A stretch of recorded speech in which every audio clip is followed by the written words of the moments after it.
Some people in this administration, but fortunately not all, have been beaten down and disparaged. They just disappeared. Nobody knows what happened to them. Why aren't they active? Why aren't they involved? There's so much to be involved in. The corruption is so rampant. They just couldn't take it anymore.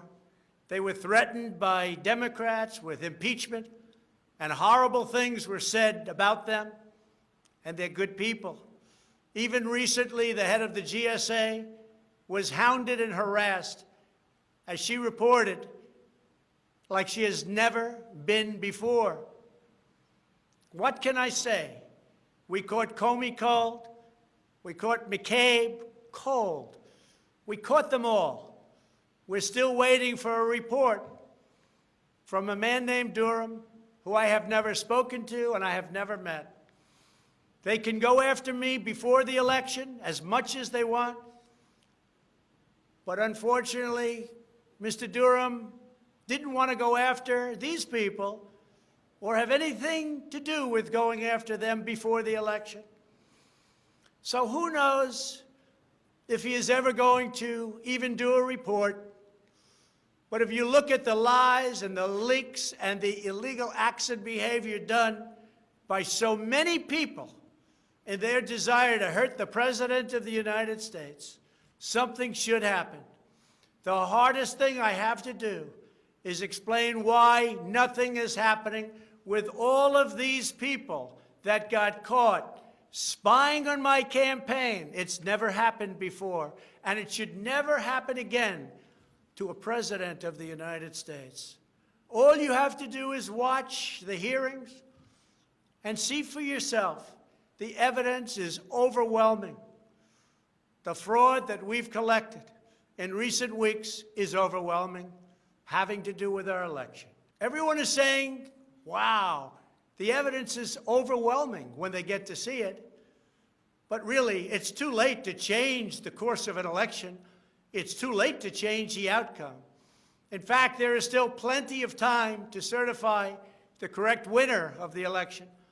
And that's what we're fighting to do.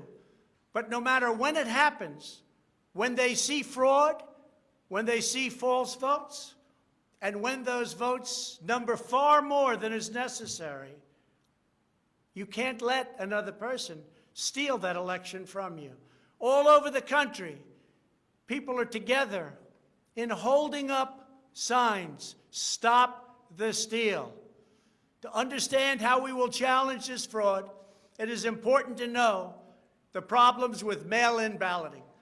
Pennsylvania, Michigan, Nevada, Georgia, Arizona, and most other states allowed anyone to get an absentee ballot and cast their vote without showing any ID. The voting took place entirely on the honor system. No identification of any kind was required.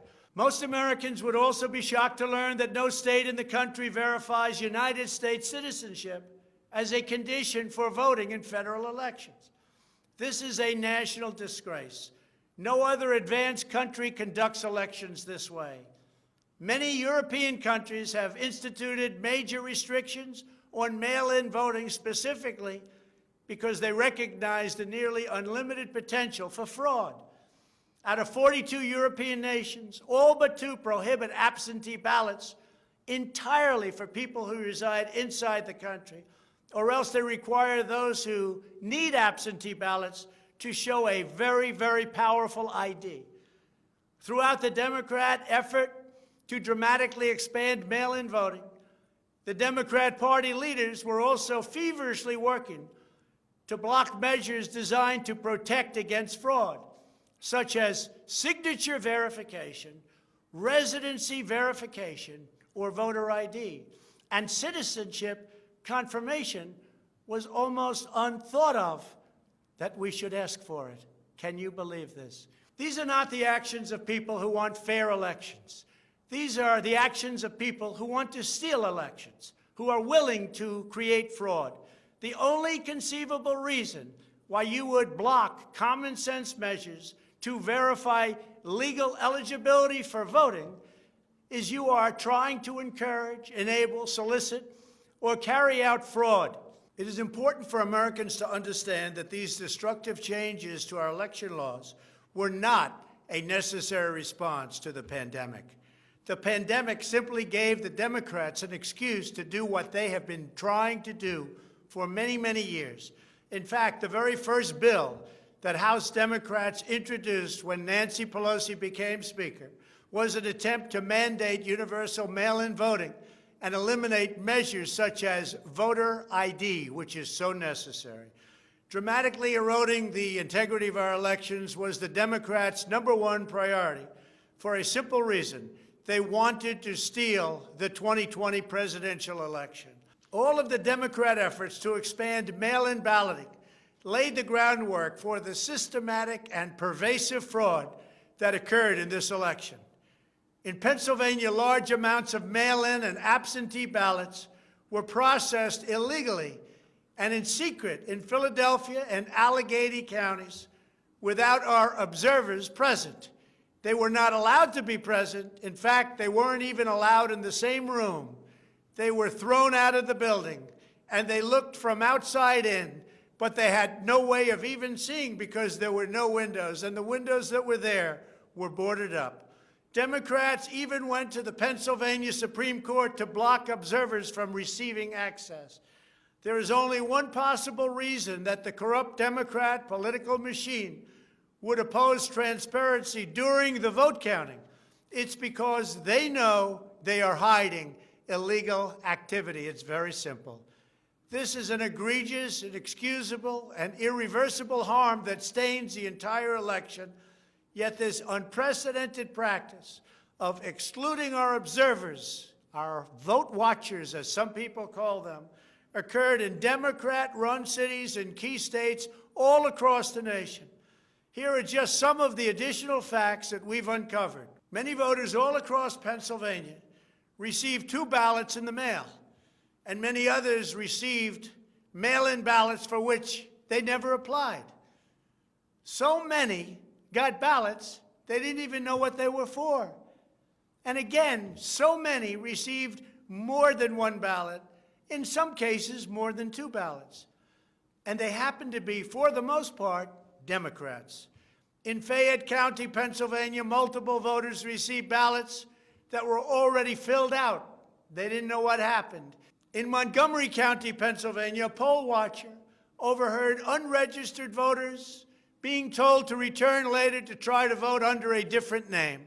Tens of thousands of voters across Pennsylvania were treated differently based on whether they were Republicans or Democrats. Voters who submitted flawed ballots in some Democrat precincts were notified and asked to fix their ballots, while Republican precincts, and in particular Republican voters, were not so notified, which plainly violates the Equal Protection Clause of the United States Constitution. If you are a Democrat, we're going to fix up your ballot, make sure it's perfect. If you are a Republican, don't even talk about it. In Michigan, a career employee of the city of Detroit witnessed city workers coaching voters to vote straight Democrat while accompanying them to watch who they were voting for, violating the law and the sanctity of the secret ballot. You can't do that. The same worker says she was instructed not to ask for any ID and not to attempt to validate any signatures. She was also told to illegally backdate ballots, many, many ballots, received after the deadline. This is something that is so unconstitutional. And she estimates that thousands and thousands of ballots were improperly backdated by her and many others. Other witnesses in Detroit also saw election officials counting batches of the same ballots many times, as well as illegally duplicating ballots. One observer testified to seeing boxes and boxes of ballots, all bearing the same signature. Another observer in Detroit gave sworn testimony that he saw countless invalid ballots that did not belong to properly registered voters, and then witnessed election workers in Wayne County entering fake birth dates into the system in order to illegally count them. Witnesses have signed sworn affidavits. In other words, you go to jail if you lie, testifying that after election officials announced the last absentee votes had been received, a batch of tens of thousands of ballots arrived, many without envelopes, all voting for Democrats. In Wisconsin, a record number of voters were categorized as indefinitely confined, a status reserved for severely disabled individuals, also for the elderly, that allow them to vote without showing ID. Last year, approximately 70,000 people claimed this status statewide. This year, the number miraculously was nearly 250,000 voters after election officials in Milwaukee and Dane counties, a couple of the most corrupt political places in our country, urged citizens to improperly register under this status. And register they did in levels that don't exist. In Wisconsin, there are approximately 70,000 absentee ballots that do not have matching ballot applications as required by law. In Georgia, 9 observers have testified to seeing countless irregular ballots without the creases or typical markings indicating that the ballots did not arrive in envelopes as required. A poll watcher in Fulton County estimated that approximately 98% of the large number of unusually pristine ballots that she witnessed were for Biden, a highly unusual number. In addition, thousands of uncounted ballots were discovered in Floyd, Fayette, and Walton counties weeks after the election. And these ballots were mostly from Trump voters. They weren't counted. They were from Trump voters. In Detroit, everybody saw the tremendous conflict and the horrible way that the 2 Republican canvassers were treated, so horribly, because they wouldn't vote when they saw that 71% of the precincts didn't balance. And also, there were more votes than there were voters. Think of that. You had more votes than you had voters. That's an easy one to figure. And it's by the thousands. In Arizona, in-person voters whose ballots produced error messages from tabulation machines were told to press a button that resulted in their votes not being counted. Also in Arizona, the Attorney General announced that mail-in ballots had been stolen from mailboxes and hidden under a rock. In Clark County, Nevada, where most of the state's voters reside, the standards for matching a signature using the signature verification machine were intentionally lowered to allow large numbers of ballots to be counted that otherwise would never have passed muster. This machine was set at the lowest level. According to one report, in order to test the process, 9 voters in Clark County cast ballots with intentionally incorrect signatures, and 8 of the 9 ballots were accepted and counted. They said you could sign your name as Santa Claus, and it would be accepted. Last week, the Clark County Commission threw out the results of a local election after the registrar reported finding, quote, discrepancies that we can't explain. Also in Nevada, some voters were entered into a raffle for more than a dozen gift cards worth as much as $250 if they could prove they had voted. This took place on Indian reservations. One of the most significant indications of widespread fraud is the extraordinarily low rejection rates for mail-in ballots in many key states. These are the states that I had to win. In swing state after swing state, the number of ballots rejected has been dramatically lower than what would have been expected based on prior experience. That means years and years of voting. In Georgia, just 0.2%, that's substantially less than 1%, of mail-in ballots have been rejected. In other words, almost none have been rejected. They took everything. Nothing was rejected practically, compared to 6.4% in 2016, and there are those that think that 6.4 was a low number. So think of it. Almost none were rejected. And the previous election, 6.4% were rejected. We have seen similar declines in Pennsylvania, Nevada, and Michigan.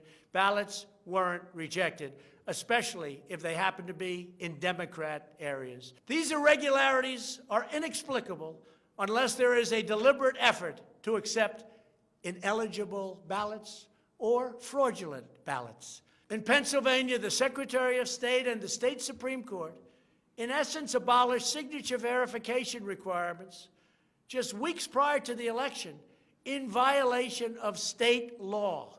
You're not allowed to do that. It has to be approved by the legislature. A judge can't do it, a state can't do it, an official can't do it. The only one that can do it is the legislature. The reason for this is clear. They were not verifying signatures because they know the ballots have not been filled out by the voters in whose names they were cast. In other words, people filled them out that had nothing to do with the names on the ballot. A simple recount of the ballots under these circumstances only compounds the fraud. The only way to determine whether there was an honest vote is to conduct a full review of the envelopes in the relevant states.